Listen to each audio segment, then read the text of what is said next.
ಹಾಗಿದ್ರೆ ನೀವು experiment with training ಎರಡನ್ನೂ ಮಾಡ್ತಿದ್ದೀರಾ? ಹೌದಮ್ಮ, ಕಸ್ಟಮರ್ ಡೌಟ್ ಕೇಳಿದ್ರು. ಏನಂತ ಅಂತಂದ್ರೆ ಫ್ಯಾಬ್ರಿಕ್ ಗೆ ಯಾವ ತರ ಕೂರ್ಸೋದು ನೆಟ್ಟಿದ್ನ ಅಂತ ಕೇಳಿದ್ರು.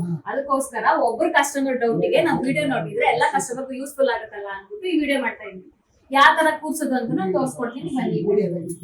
ನೋಡಿ, ಫಸ್ಟ್ ಕ್ಯಾನ್ವಾಸ್ ರೋಲ್ ಹಾಕ್ಬೇಕು. ಓಕೆನಾ? ಕ್ಯಾನ್ವಾಸ್ ರೋಲ್ ಆದ್ಮೇಲೆ ನೆಟೆಡ್ ಇದ್ರೆ ನೆಟೆಡ್ ಹಾಕ್ಬೇಕು, ಆರ್ಗೆನ್ಸಾ ಕ್ಲಾತ್ ಇದ್ರೆ ಆರ್ಗೆನ್ಸಾ ಕ್ಲಾತ್ ಹಾಕ್ಬೇಕಮ್ಮ.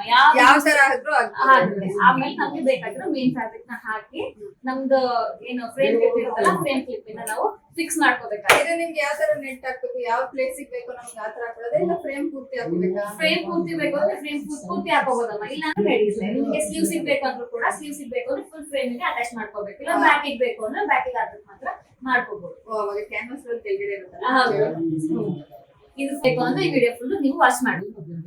ಈ ಡಿಸೈನ್ ನಾವು ಯಾವ ತರ ಹಾಕ್ತೀವಿ, ಯಾವ ತರ ಪ್ಲೇಸ್ ಮಾಡ್ತೀವಿ ಅಂತ ನೀವು ನೋಡ್ಬೇಕು ಅಂದ್ರೆ ಕಂಪ್ಲೀಟ್ ವಿಡಿಯೋ ನೋಡಿ. ನಿಮ್ಗೆ ಈ ವಿಡಿಯೋದಲ್ಲಿ ಸಿಗುತ್ತೆ.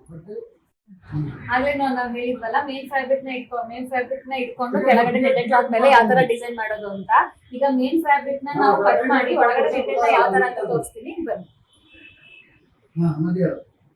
ಫಸ್ಟ್ ನಾವು ನೆಟೆಡ್ ನಲ್ಲಿ ಮೇನ್ ಫ್ಯಾಬ್ರಿಕ್ ನ ಸ್ವಲ್ಪ ಮೇಲೆತ್ತಿ ಕಟ್ ಮಾಡ್ಕೊಂಡು, ಮತ್ತೆ ನಮ್ಗೆ ಯಾವ ಪೊಸಿಷನ್ ಇಂದ ಬೇಕು ಅಂತ ಅಂದ್ಬಿಟ್ಟು ನೀಟಾಗಿ ನಾವು ಕಟ್ ಮಾಡ್ಕೋಬೇಕು.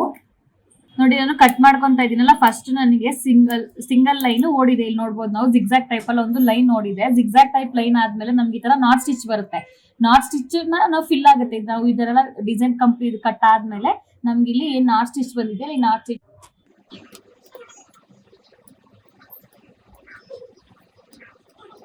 ನೋಡಿ, ನನ್ಗೆ ಇಲ್ಲಿ ಕಟ್ ಮಾಡಕ್ಕೆ ಕಂಫರ್ಟಬಲ್ ಆಗ್ಲಿ ಅಂತ ಫ್ರೇಮ್ ನಾನು ಈ ತರ ಹಿಂಗೆ ಮೂವ್ ಮಾಡ್ಕೊಂಡಿದ್ದೆ. ಮೂವ್ ಮಾಡ್ಕೊಂಡಾದ್ಮೇಲೆ ನಮ್ಗೆ ಈಗ ಮತ್ತೆ ಇಲ್ಲಿಗೆ ಡಿಸೈನ್ ಬೇಕಾಗಿರೋದ್ರಿಂದ ಇಲ್ಲಿ ನೋಡಿ ಎಂಡ್ ಪಾಯಿಂಟ್ ರೈಟ್ ಕ್ಲಿಕ್ ನ ಕೊಡ್ತಾ ಇದ್ದೀನಿ.